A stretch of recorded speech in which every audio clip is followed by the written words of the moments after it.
ಇವತ್ತು ನಾನು ನಿಮಗೆ ಒಂದೊಳ್ಳೆ ಲಾಭ ಕೊಡುವಂತ ಕೃಷಿ ಬಗ್ಗೆ ಐಡಿಯಾ ಕೊಡ್ತೀನಿ. ಇಲ್ಲಿ ಕಡಿಮೆ ಬಂಡವಾಳದಲ್ಲಿ ಕಡಿಮೆ ಜಾಗದಲ್ಲಿ ಅಂದ್ರೆ ಕೇವಲ 10x10 ಜಾಗ ಇದ್ರೂ ಸಾಕು ಅಥವಾ ಅರ್ಧ ಎಕರೆ ಜಾಗ ಇದ್ರೂ ಸಾಕು, ಈ ಕೃಷಿಯನ್ನ ಮಾಡಿ ನೀವು ಒಳ್ಳೆ ಲಾಭವನ್ನ ಮಾಡಬಹುದು. ಇದು ಮಣ್ಣು ರಹಿತ ಕೃಷಿ, ಹೈಡ್ರೋಫೋನಿಕ್ಸ್ ಕೃಷಿ ಸ್ನೇಹಿತರೆ. ಸೊ ಇಲ್ಲಿ ನಿಮ್ಗೆ ಏನಪ್ಪಾ ಅಂತಂದ್ರೆ ಭೂಮಿ ಹದ ಮಾಡಬೇಕು ಅನ್ನುವಂತ ಕೆಲಸ ಬರೋದಿಲ್ಲ. ಜೊತೆಗೆ ಪ್ರತಿ ತಿಂಗಳು ಕಳೆ ಕೀಳಬೇಕಪ್ಪ, ಭೂಮಿ ಕಂಪ್ಲೀಟ್ ಕ್ಲೀನ್ ಆಗಿರಬೇಕು, ಇಲ್ಲ ಅಂತಂದ್ರೆ ರೋಗಗಳು ಬರುತ್ತೆ ಅನ್ನುವಂತ ಟೆನ್ಷನ್ ಇರೋದಿಲ್ಲ, ಅಥವಾ ಕೆಮಿಕಲ್ ಅನ್ನ ಬಳಸಬೇಕು ಅನ್ನುವಂಥದ್ದು ಕೂಡ ಇರೋದಿಲ್ಲ.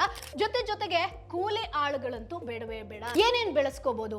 ಟೊಮ್ಯಾಟೊ ಬೆಳಿಬಹುದು ಸ್ನೇಹಿತರೆ, ಸೌತೆಕಾಯಿ ಆಗಿರ್ಬೋದು, ಮೆಣಸಾಗಿರ್ಬೋದು, ಸ್ಟ್ರಾಬೆರಿಗಳನ್ನ ಕೂಡ ಬೆಳೆಸ್ಕೋಬಹುದು. ಅಂದ್ರೆ ಎಲೆ ತರಕಾರಿ ಸೊಪ್ಪು ಯಾವುದನ್ನ ಕೂಡ ಇಲ್ಲಿ ಬೆಳೆಸ್ಕೋಬಹುದು.